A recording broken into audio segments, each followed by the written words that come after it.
सनातन तौर पर जो परंपरा चली आ रही है। यहाँ पर सनातन का मतलब आजकल जो सनातन हिंदू धर्म शब्द का प्रयोग हो रहा है उससे कतई नहीं है। एक्चुअली में सनातन हिंदू धर्म को लेकर के एक परंपरा, एक लकीर खींच दिया जाना, ये खुद हिंदू धर्म का अपमान है। हिंदू धर्म बहुत बहुत तार्किक है, बहुत सारे डायमेंशन है। शंकराचार्य को रामानुज क्रिटिसाइज करेंगे, रामानुज को माधवाचार्य क्रिटिसाइज करेंगे, न्याय वैशेषिक को पता चला कि आपके जो है पूर्व मीमांसा क्रिटिसाइज कर रही है, तो न्याय वैशेषिक स्वयं जो है सांख्य योग को क्रिटिसाइज कर रही है। मतलब क्या खूबसूरत एक दर्शन है भारत में। और उसको जब आप सनातन के नाम पर एक लाइन में रखने की कोशिश करते हैं तो आप काफ़ी गड़बड़ कर देते हैं। लेकिन मैं इस पर चर्चा अभी नहीं करूंगा। मेरा कहने का मतलब ये है कि गांधी एक दर्शन के बारे में बात कर रहे हैं। गांधी कहते हैं कि मैं उसी परंपरा को लेकर के आगे बढ़ रहा हूँ, और गांधी उस परंपरा की अपनी समझ को लेकर के आगे बढ़ा रहे हैं। लेकिन ऐसा करते समय गांधी कब दर्शन को एक नया आकार, एक नया स्वरूप दे देते हैं, ये पता नहीं चलता है। इससे पहले कि गांधी दर्शन पर मैं आप लोगों से बात करूं, this class is going to be bilingual, Hindi as well as English, तो आप लोग को कहीं पर कोई दिक्कत नहीं आनी चाहिए।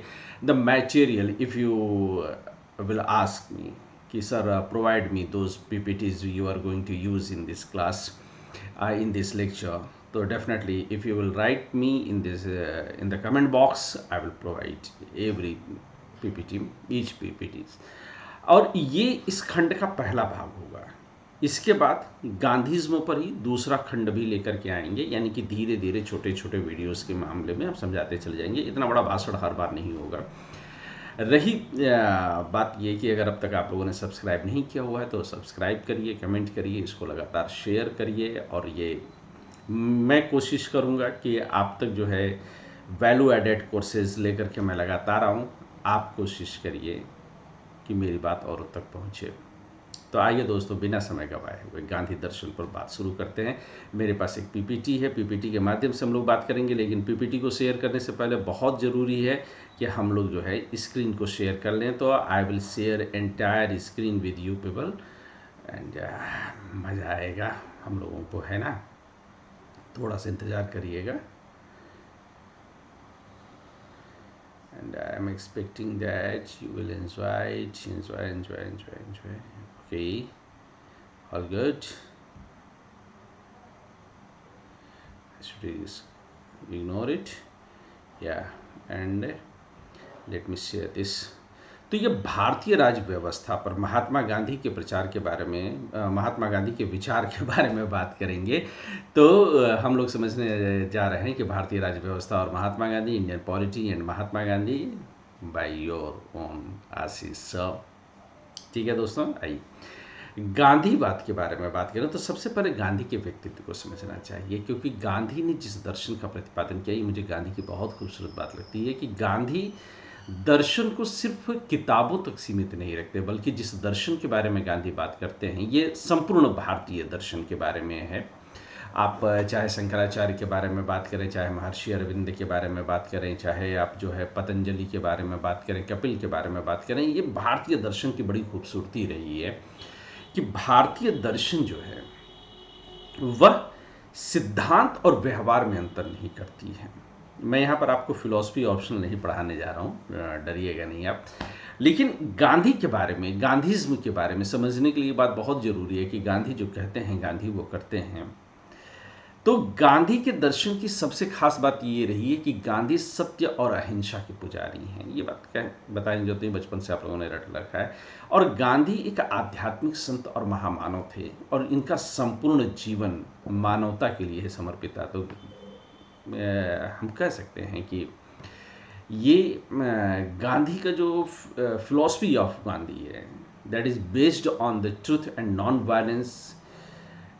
For Gandhi, we can say without any doubt that he was a spiritual saint and a great man। और उनका जो पूरा का पूरा लाइफ था, that was the dedicated for the humanity, वो मानवता के लिए समर्पित था। अब गांधी के बारे में जब मैं बात करता हूँ तो मुझे एक चीज़ ये समझ में आता है कि बाकी लोगों के मुकाबले जी देखिए हुआ क्या कि सेकेंड वर्ल्ड वार तक आते हुए, the second world, what was the main reason behind the second world war. So there may be many arguments, but what I do believe कि तब तक आते आते स्पिरिचुअलिटी, आध्यात्म कम होने लगा था पूरी दुनिया में, और जब जब स्पिरिचुअलिटी कम होती है और मटेरियलिज्म, भौतिकताएं जो है बढ़ती हैं, मनुष्य का लालच बढ़ता है, तब तब युद्ध की स्थितियां पैदा होती हैं। गांधी जिस युग में होते हैं वह प्रथम और द्वितीय विश्व युद्ध दोनों देखता है, और प्रथम और द्वितीय विश्व युद्ध के पीछे मनुष्य का लालच ही जिम्मेदार था, और वो अधिक से अधिक मशीनों का युग था, प्रारंभ हुआ था। पूरा का पूरा युग अगर आप कहिए तो वो लोहे का था, आयरन रेवोल्यूशन का था, और उसके दम पर जो है पूरी तरह से जो है प्रकृति का शोषण किया जा रहा था, धरती का शोषण किया जा रहा था, और मनुष्य जो है वो लालच के तहत आकर के अधिक से अधिक कब्जा करने की कोशिश में लगा हुआ था। तमाम बड़े बड़े साम्राज्य बनने लगे थे। So we can see the Gandhi was in the era of iron revolution, you can say in the age of industrialisation. लेकिन उसके बावजूद गांधी जो है वो सत्य के लिए थे, गांधी त्याग के लिए थे, तपस्या के लिए थे, गांधी सादगी के लिए थे। तो हम कह सकते हैं कि वो Gandhi was epitome of sacrifice, austerity, you can से सिंप्लिसिटी। गांधी इसका दर्शन को लेकर के आगे चलते हैं। वो महान दृश्य कभी भी कोई भी नहीं भूल सकता है कि जब गांधी चलते हैं तो अंग्रेजों के राजा के दरबार में जाने के लिए, तो गांधी से कहा जाता है कि आप वो हमारे राजा से मिलने के लिए नियम है कि सर सूटेड बूटेड होना चाहिए, वैसा होना चाहिए। गांधी मना कर देते हैं। गांधी वही जो है धोती और शॉल लपेट करके, वो शॉल भी क्या, चादर लपेट करके, वही सिंपल सी जो है वो चप्पल पहन करके अपनी लाठी टेकते हुए पहुंचते हैं। किसी ने कहा था उस पर कि यह महान दृश्य है, चल रहा मनुष्य है, और पूरी दुनिया सांस थामी इस दृश्य को देखती है। इतिहास में ना तो इसके पहले कभी ये हुआ, ना इसके बाद कभी हुआ कि जिसने ना उनके पोशाक को माना, ना किसी चीज़ को। अपनी ही सादगी, अपनी ही फकीरी लेकर के गांधी चलते हैं। गांधी ड्रेस का मोहताज नहीं होते हैं। तो गांधी का व्यक्तित्व तो बड़ा कमाल का है, गांधी का व्यक्तित्व तो बड़ा आकर्षक है, समझना चाहिए। और यहीं पर हमें समझना होगा कि महात्मा गांधी का जो दर्शन है वह आध्यात्म पर है। वह कहते हैं कि मनुष्य, प्रत्येक मनुष्य में देखिए होता क्या है कि एक पाश्विक प्रवृत्ति होती है, एनिमल स्पिरिट होती है, और एक आध्यात्मिक स्पिरिट होती है, स्पिरिचुअल स्पिरिट होती है। And there will be a conflict always, कि आप अपनी जो है एनिमल स्पिरिट के साथ जाएंगे। Actually the moment of this animal spirit is downwards, नीचे जाना हमेशा आसान होता है। तो पशु प्रवृत्ति के साथ नीचे चले जाओ क्योंकि ग्रेविटेशनल फोर्स है, but you have to give some force to go upward. ऊपर जाने के लिए, आध्यात्मिक प्रवृत्ति की तरफ जाने के लिए थोड़ा सा तो बल की आवश्यकता। और यह बल मिलता कहाँ से? वह बल मिलता है नैतिकता से, वह बल मिलता है शास्त्रों के सही अध्ययन से। तो गांधी इस मामले में महारत हासिल थे। तो गांधी जी का जो जीवन था वो स्पिरिचुअलिटी और फिलॉसफी से भरा हुआ था, and that philosophy was the practical philosophy, practical spirituality. वो जंगल में नहीं जाते, वो गुफाओं में नहीं जाते हैं। गांधी इसी समाज में रहते हैं, लेकिन संत होकर के भी वह राज्य को पलट देते हैं, लेकिन राजा नहीं बनते हैं। Which not only presents an ideal form but it is a symbol of a high quality life style. तो गांधी का जीवन जो है आदर्श है, उच्च कोटि का है। और गांधी कहते हैं कि we often confuse spiritual knowledge with spiritual attainment. Spirituality is not matter of knowing scriptures and engaging in philosophical discussions. It is a matter of art, culture, of unmeasurable strength. Gandhi कहते हैं कि आध्यात्मिकता के ये मतलब नहीं होता है कि आपने कितनी आध्यात्मिक किताबें पढ़ ली, वेद उपनिषद पढ़ लिया, आपने कुरान पढ़ लिया, आपने बाइबल पढ़ लिया, अरे वाह मैं तो सब जान गया। गांधी कहते हैं नहीं, ये आध्यात्मिकता नहीं है। गांधी की नज़र में जो आध्यात्मिकता है वो है कहाँ पर? वह आध्यात्मिकता है, वो कहते हैं कि उस हृदय की संस्कृति में है जो आपको ताकत देती है, और वो ताकत मापी नहीं जा सकती है। तो ये महात्मा गांधी का गजब का कोटेशन है, यू कैन यूज इट। गांधीवाद के बारे में कहें तो गांधी जो है, मैं एक बार फिर से इस बात पर पूरा जोर देना चाहूँगा कि Gandhi was the first great man who used spirituality and politics on a large scale. Gandhi प्रथम ऐसे महापुरुष थे जिन्होंने बृहद स्तर पर राजनीति में आध्यात्म का प्रयोग किया था।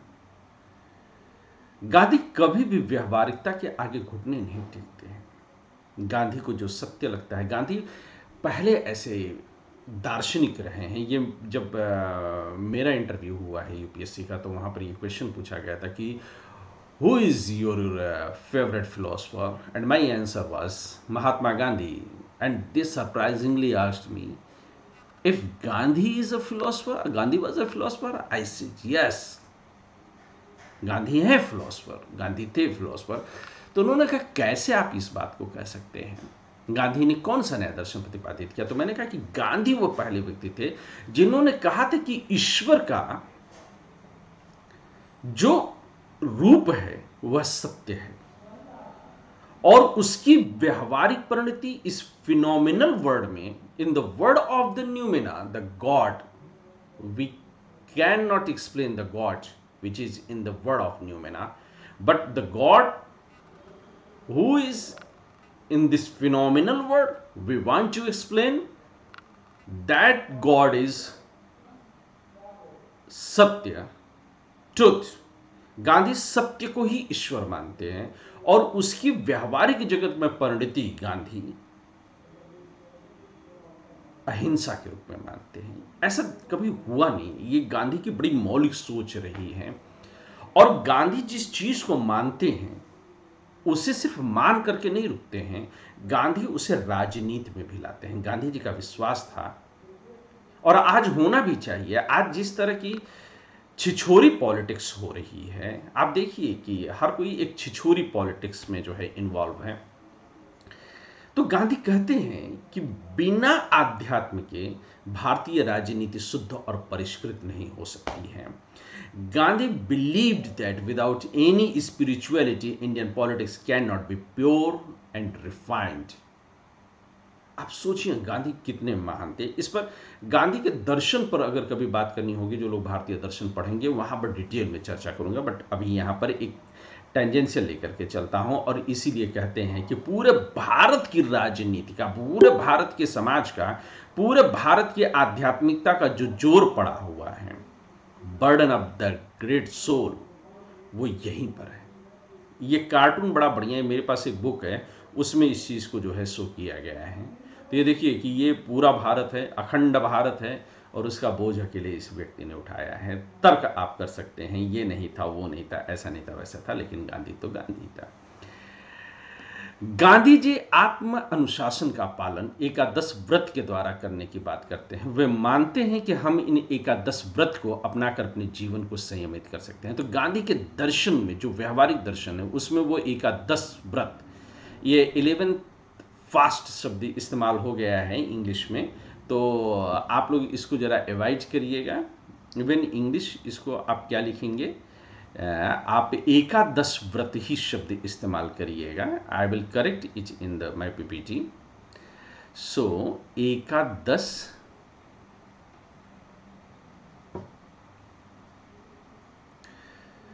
व्रत, फास्ट वास्ट शब्द यहाँ पर इस्तेमाल नहीं होगा, तो ये गलत है। And he believes that we can control our life by adopting these ekadash व्रत।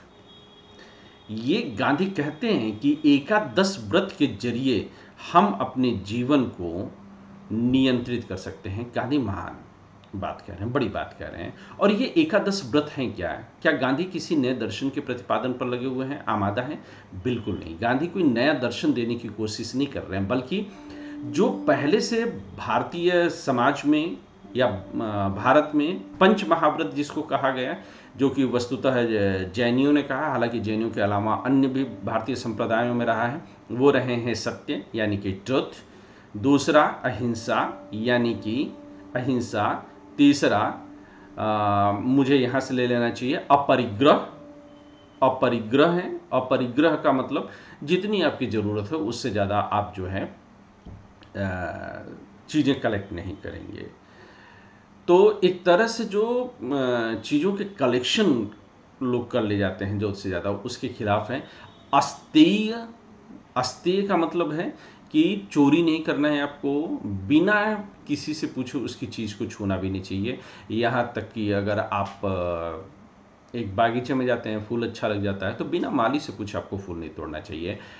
मुझे राम विवाह याद आता है कि राम विवाह में भगवान राम जब विवाह के पहले वो महर्षि विश्वामित्र के लिए फूल चुनने जाते हैं उनके प्रातःकाल की पूजा के लिए, और उसी समय जो है उधर से माँ सीता भी जो है आती हैं, चूँकि वो जानकी मंदिर में पूजा करने आ रही हैं। मन जाहि राच्यों मिलहि सोबरु, सहज सुंदर सांवरो, करुणा निधान सुजान शील स्नेहु जानत रामरो। ये प्रसंग ठीक उसके बाद का आता है जानकी पूजा में, और जानकी जी का आशीर्वाद है सीता जी को। तो जब वो कहते हैं कि अस्तेय, तो भगवान राम जब लक्ष्मण जी फूल तोड़ने जाते हैं तो भगवान राम कहते हैं ऐसे फूल मत तोड़ो, बगैर माली की इजाज़त के आपको फूल नहीं तोड़ना चाहिए, ये अस्तेय है। इसके अलावा ब्रह्मचर्य, ये ब्रह्मचर्य होना चाहिए, ये गलत लग गया है, ब्रह्मचर्य होना चाहिए यहाँ पर। तो ब्रह्मचर्य का मतलब क्या है कि ब्रह्मचर्य का मतलब केवल एब्सेंस ऑफ सेक्स नहीं है, but control on your sexual desires. ये जरूरी नहीं कि आप सेक्स से जो है परे हैं, दिन रात जो है तमाम अन्य तरह के आप, मतलब ब्रह्मचर्य is control on your not only on your sexual pleasure but on other your sensual organs like your tongue, your ears, your skin, your eyes, तो वो सब कुछ पर जो है कंट्रोल करना ब्रह्मचर्य होता है। ब्रह्मचर्य को बहुत हम लोगों ने लिमिटेड कर दिया है कि केवल सेक्सुअल प्लेजर से एब्सेंस को हम लोगों ने माना है, तो वो सही नहीं है। इसके आगे अगर मैं बात करूं तो सर्वधर्म समभाव जो है बड़ा गांधी के लिए महत्वपूर्ण रहा है, हमारे भारतीय संविधान की रूपरेखा है। शारीरिक श्रम मनुष्य को जरूर करना चाहिए, बिना शारीरिक श्रम के नहीं होना चाहिए। एकादश व्रत फिर कभी चर्चा कर लूँगा। अस्वाद यानी कि स्वाद के पीछे भागिए मत। अभय होना चाहिए आपके अंदर, यानी कि किसी से डरिए मत, क्योंकि अहिंसा का पालन सिर्फ निडर व्यक्ति ही कर सकता है। और गांधी अहिंसा के भी 4 स्तरों के बारे में बात करते हैं, वो फिर कभी से ही करेंगे। अस्पृश्यता निवारण अनुच्छेद 17 सीधा सीधा आपको आएगा, और फिर स्वदेशी जो कुटीर उद्योगों के रूप में डीपीएसपी में आपको दिखाई देता है। तो ये 11 हैं, जिनमें से 1 2 3 4 5 ये आपको जो है जैन दर्शन में भी मिलते हैं, बाकी गांधी जो है अलग अलग जगहों से उठाते हैं। तो ये एकादश व्रत के बारे में गांधी बात करते हैं। ये महान व्रत हैं जो गांधी के दर्शन में आते हैं। गांधी के दर्शन का जो आधार है वह कहीं एक जगह गांधी ने दर्शन, चूंकि उनका यह मानना था कि वो किसी दर्शन का प्रतिपादन कर ही नहीं रहे हैं, तो गांधी ने यहाँ वहाँ तितर बितर लिखा है, लेकिन हिंद स्वराज में कुछ जो है उनके दर्शन का जो है व्यवस्थित रूप मिलता है। तो हिंद स्वराज कभी आप फुर्सत में जरूर पढ़िए, आपको जो है लिटरेचर पर जोर देना चाहिए। बाकी स्थानों पर कुछ बिखरा हुआ सा है, लेकिन हम मान सकते हैं गांधी के विचारों पर गीता का बहुत बड़ा प्रभाव रहा है। गीता के साथ अन्य हिंदू दर्शन जो रहे हैं उनका प्रभाव रहा है। ईसा मसीह का भी जो है प्रभाव रहा है, जैन दर्शन का रहा है, बौद्ध दर्शन का रहा है, जॉन रस्किन का रहा है, टॉलस्टॉय का रहा हुआ है, खलील जिब्राल का रहा हुआ है। तो बहुत सारे लोगों का उनके दर्शन पर प्रभाव रहा है, और गांधी छिपाते नहीं इस बात को, गांधी इसको खुल करके स्वीकार करते हैं। उनके ऊपर गोखले का बड़ा असर रहा है, और गांधी ने स्वयं जो है यरवदा जेल में जब वो बंद थे तो 11 नवंबर 1930 को उन्होंने गीता बोध को जो है उन्होंने लिखा हुआ है, तो इसे भी आप लोग याद रखिएगा। गांधी के दर्शन के मूल में क्या है? गांधी भौतिकता का जो है विरोध करके आध्यात्मिकता की तरफ बढ़ना चाहते हैं, और पश्चिमी विचारधारा जो रही है, जो अंग्रेजों की तरफ से जो है हवा का रुख पकड़ करके समंदर के रास्ते आती है, उसमें मैटेरियलिस्टिक अप्रोच ज़्यादा है, स्पिरिचुअल अप्रोच बहुत कम है। और अगर आप कभी भी वेस्टर्न फिलॉसफी को समझना चाहिएगा, वेस्टर्न थॉट्स को समझना चाहिएगा, तो यू विल फाइंड दैट कि स्पिरिचुअलिटी उनके अंदर उतनी नहीं है जितनी कि आपको पूरब के दर्शन में मिलती है, और पूरब का दर्शन नटशेल में जो है भारत का दर्शन है। तो गांधी जी पश्चिमी सभ्यता तथा पश्चिमी विचारधाराओं को अस्वीकार कर देते हैं। Gandhi ji often reject western civilisation and western ideology, western philosophy. Even at the same time अगर रसिया को हम अपने से इष्ट में मान भी लेते हैं, तो सोवियत संघ में जो समाजवादी प्रणाली चल रही थी उन्होंने उसको भी खारिज कर दिया। और ये समाजवाद, गांधी का दर्शन मूल रूप से समाजवाद ही है, लेकिन वह समाजवाद सोवियत संघ या चीन का समाजवाद नहीं हो सकता है। क्यों? क्योंकि वो जो सोवियत यूनियन में जो सोशलिस्ट सिस्टम है, Gandhi was opposing that. And why Gandhi was opposing the socialism of Soviet Union or socialism of China? Because that socialism was based on violence, and Gandhi was opposing. Yeah, Gandhi is, why I'm every time using the Gandhi was or Gandhi is, because the Gandhi in a body अब तो नहीं है, तो that's why I'm using the was, but Gandhi as ideology जो ज़्यादा important है वो हमेशा हमारे साथ रहेगी। तो that's why I am using Gandhi is. तो गांधी का पूरा दर्शन ही हिंसा के विरोध पर है, इसलिए जो चीन और रसिया का समाजवाद है, गांधी उसके विरोधी रहे हैं। हालांकि गांधी के समय में चीन का में समाजवाद नहीं था, रसिया में ही था, रसिया ही गढ़ था। 1948 में जाकर के उनके यहाँ समाजवाद आता है, तब तक गांधी जो है इस दुनिया से जा चुके थे। अब दूसरी चीज़ ये थी कि एक तो हिंसा पर जो है बहुत अधिक आधारित होती थी ये समाजवाद, और दूसरा इसके पीछे का कारण था कि वह जो समाजवाद है रशिया वाला, सोवियत यूनियन वाला, वह डिक्टेटरशिप को बढ़ावा देता है और इतना अधिक पावर दे देता है, पावर टू द स्टेट, कि वो जो इंडिविजुअल की फ्रीडम है, फ्रीडम ऑफ द इंडिविजुअल, वह जो है खतरे में पड़ जाती है। तो ये यहाँ पे लिखा होगा, because of the dictatorship he had given so much power to the state that the freedom of the individual was endangered. और इसी तरह से उन्होंने कहा कि गांधी केवल जो है सोशलिज्म को नहीं अपोज करते हैं, गांधी सोशलिज्म के साथ साथ कैपिटलिज्म, पूंजीवाद को भी जो है समाप्त करना बताते हैं। क्योंकि जो कैपिटलिज्म है आज की भी, अडानी अंबानी वाला जो कैपिटलिज्म है, उसमें भी क्या खतरा है कि वह जो है मनुष्य को कि आवश्यकताओं से नहीं, मनुष्य की लालच पर। आप आईफोन आपके पास 12 है, लेकिन आईफोन 14 आ गया तो कहता अरे ये तो आपके पास नहीं है, तो you are not such kind of the rich person, you are not so stylish person, ये वाली गाड़ी है, वो वाला ये है, ऐसा है वैसा है। तो the need is being created. Capitalism क्या करता है? Socialism is trying to fulfil your basic needs, but capitalism is trying to create the needs। ये वाली चीज भी होनी चाहिए, ये ऐसा होना चाहिए, वो वैसा होना चाहिए।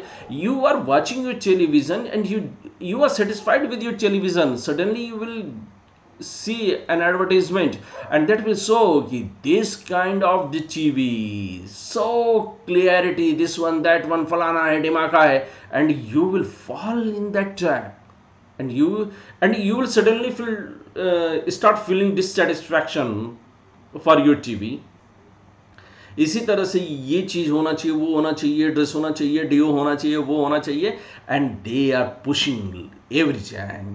तो वो आपके आवश्यकताओं को कैपिटलिज्म पैदा कर रहा है। तो ये कहते हैं कि गांधी जी मानते थे कि वो मनुष्य की आवश्यकताओं को कम नहीं कर रही है, बल्कि उन्हें ज़्यादा से ज़्यादा बढ़ावा देने की कोशिश करती है। 4G से काम चल रहा था दुनिया का, क्या कमी थी 4G में, लेकिन 5G ला दिया गया, and now you have to pay for that. तो now they are provoking you, and we all know कि जैसे जैसे टेक्नोलॉजी बढ़ेगी, सिर्फ इंसान ही नहीं, हर कोई खतरे में आएगा। तो समाज में अशांति फैलती है और प्रकृति का शोषण होना शुरू हो जाता है। तो capitalist system prevalent in America and Western Europe as unfair because instead of reducing the needs of human beings, they increase them, which leads to unrest in the society and exploitation of nature। तो ये बहुत वजह रही है। तो यहाँ पर हम लोगों ने समझा कि क्यों सोवियत संघ की समाजवाद का विरोध करते हैं, और अब हम लोग ये समझ रहे हैं कि अमेरिका और बर्तानिया जैसे देशों में जो पूंजीवाद है, गांधी उसका भी विरोध करते हैं। गांधी ऐसा क्यों करते हैं? गांधी इस चीज़ को बहुत मानते हैं कि प्रकृति से हमको उतना ही लेना चाहिए, उतना ही दोहन करना चाहिए, जिससे कि हमारी न्यूनतम आवश्यकताएं पूरी हो जाएं, उससे अधिक नहीं करना चाहिए। So he believed that we should exploit nature only so that our minimum needs are met, our minimum needs can be fulfilled, not more than that, उससे ज़्यादा नहीं. It is very famous statement of Gandhi ji that nature can satisfy all the needs of all human beings but not greed. Gandhi ji का बहुत famous कथन है कि प्रकृति सभी मनुष्यों की सभी आवश्यकताओं को पूरा कर सकती है पर लालच को नहीं. और आज जो प्रकृति का तहस नहस हो रहा है वो आप देख रहे हैं. मैं हमेशा से जो क्लासेस वगैरह में आप लोग से बात करता हूँ तो मैं ये कहता हूँ कि जो चौड़ी चौड़ी सड़कें बना दी गई, जो एयरपोर्ट बना दिए गए, ये मेरे दोस्तों इसको विकास कभी भी मत मानिएगा, ये विनाश है. और नतीजा आप देख रहे हैं. और किसी अच्छे कवि ने लिखा है, मेरे पिताजी मुझे अक्सर सुनाते थे, can't remember the poet right now, कि मनुष्य की एक तृष्णा के आगे कुबेर का खजाना भी रोता है और मनुष्य के एक संतोष के आगे कुबेर का खजाना छोटा है. बहुत बढ़िया उन्होंने ये बात बोली है. और आप देखिए तो गांधी के दर्शन में ये बात बहुत अच्छे से आती है. गांधी औद्योगिक प्रणाली का भी समर्थन नहीं करते. आज जिस तरह से रोबोट्स के बारे में बात हो रही है, आर्टिफिशियल इंटेलिजेंस के बारे में बात हो रही है, आई पर्सनली बिलीव दैट कि such kind of the robots are the artificial intelligence, they are not good for the human beings, but they are controlling us as mobiles. We don't control our mobile, but mobiles are controlling us. Reels आ गए, देख रहे हैं साहब, कब 2 घंटा निकल गया, कब जो है आदमी चलते चलते नाले में गिर जा रहा, कुछ पता नहीं चल रहा है. तो they are controlling us, we are not controlling them. And what will happen if they will get the artificial intelligence? Definitely they will. जो वो मूवीज़ वगैरह आती है ना हॉलीवुड में, जिसमें कि वो रोबोट्स जो है इंसानों से टक्कर ले रहे हैं, तो in those movies humans are so powerful कि they can fight with them. But definitely in the future, and I don't think कि बहुत लंबा समय आएगा, क्योंकि एक तरफ तो हम आर्टिफिशियल इंटेलिजेंस को तैयार कर रहे हैं जो कि कल हमसे लड़ेगा, फिर दूसरी तरफ हम प्रकृति को तहस नहस कर रहे हैं जो कि हम ही को कमज़ोर कर रहा है. वो आर्टिफिशियल इंटेलिजेंस या रोबोट्स को कमज़ोर नहीं करेगा. तो नतीजा क्या होगा कि robots will get more strength, और अगर नहीं भी होगा तो हम प्रकृति को पूरी तरह से तहस नहस कर चुके होंगे. समंदर के अंदर बताइए ये फाइबर लाइंस बिछाई जा रही हैं, नदियों के ऊपर जो है सोलर पैनल्स बैठाए जा रहे हैं. अरे नदियों के अंदर जो जानवर रहते हैं उनके ऊपर सोलर पैनल्स का क्या असर पड़ेगा जब उन तक धूप नहीं पहुंचेगी? आप मनुष्य गंदगी कर रहा है, मनुष्य स्पेस में जा रहा है, वहाँ पर भी गंदगी कर रहा है. तो गांधी जी इस चीज़ को बहुत पहले देखते हैं. आज से सोचिए ना कि गांधी जी 1920 में इस बात को देख सकते थे. आज से 100 साल पहले गांधी देखते थे और कहते हैं कि he never supported the industrial system because in countries like India it encourages unemployment. और देखिए कि जैसे जैसे तकनीक आगे बढ़ रही है, अनएम्प्लॉयमेंट रेट हमारे यहाँ बढ़ रहा है, and it increases the tendency towards centralisation. और तकनीक जितनी मजबूत होती जाएगी वह केंद्रीकरण को बढ़ावा देगी. केंद्रीकरण जितना बढ़ेगा उतना ज़्यादा जो है मनुष्य की व्यक्ति स्वतंत्रता खतरे में पड़ेगी. मैं कई बार क्लासेस में बोल चुका हूँ कि उस समय ऐसा होना चाहिए कि prime minister should be the least powerful, सबसे कमज़ोर प्रधानमंत्री को होना चाहिए, and the most powerful person should be the gram sabha. और मैंने कोविड का एग्जाम्पल लेकर के दिया कि अगर हमें कोविड मैनेज करना था तो हमें संसद में झूठ बोलने की जरूरत नहीं पड़ती कि बिना जो है ऑक्सीजन के लोग मर गए. ग्राम सभाओं को अगर हमने ताकतवर बनाया होता, मैं यहाँ पर उसको डिटेल में नहीं ले जाऊँगा, लेकिन कभी फुर्सत मिलेगी तो आऊँगा, कि किस तरह से ग्राम सभाएं संसद के मुकाबले ज़्यादा बेहतर काम की होती, प्रधानमंत्री के मुकाबले ज़्यादा काम की होती कोविड को मैनेज करने में. खैर अब तो बीती बात हुई, लेकिन हमें भविष्य के लिए सीखना चाहिए. और गांधी इस बात को 100 साल पहले समझते थे, और इसीलिए उन्होंने कहा कि भारत जैसे देश में जितना आप औद्योगिक प्रणाली को बढ़ाएंगे उतना ज़्यादा बेरोजगारी बढ़ेगी और वह केंद्रीकरण को बढ़ावा देगा, जिससे कि मनुष्य की स्वतंत्रता अंततः खतरे में पड़ जाएगी. गांधी टेक्नोलॉजी के भी अगेंस्ट में थे. He also opposed giving more importance to technology. Even Gandhi used to oppose railways and radio in principle. Gandhi सैद्धांतिक तौर पर रेलवे और रेडियो का भी विरोध करते थे। हालांकि अपने अंतिम समय तक आते आते तकनीक का वो विरोध में थोड़ा सा सुधार करते हैं और कहते हैं कि we must adopt those technologies which are not causing unemployment.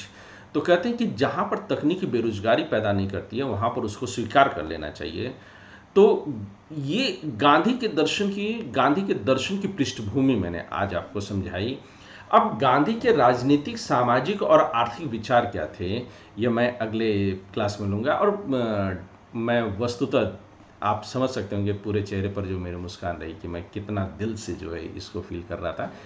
तो आशा है कि आप लोगों को पसंद आया होगा। आप लोग कमेंट बॉक्स के ज़रिए ज़रूर मुझे बताइएगा और अगर आपको इसका PDF चाहिए तो भी आप मुझे ज़रूर बताइएगा। मैं इंतज़ार करूँगा आप लोगों के रिस्पांस का। अधिक से अधिक दोस्तों शेयर करिए, मज़ा आएगा। बहुत वैल्यू एडेड मटेरियल्स हैं जो मैं आप लोग के साथ शेयर करना चाहता हूँ। तो जितना अधिक से अधिक आप लोग मेरे को रिस्पॉन्स करेंगे, आई विल डू इट। शुक्रिया दोस्तों, फिर मिलते हैं। तब तक के लिए खुश रहें, मस्त रहें, आबाद रहें। आप लोग जिंदाबाद रहें।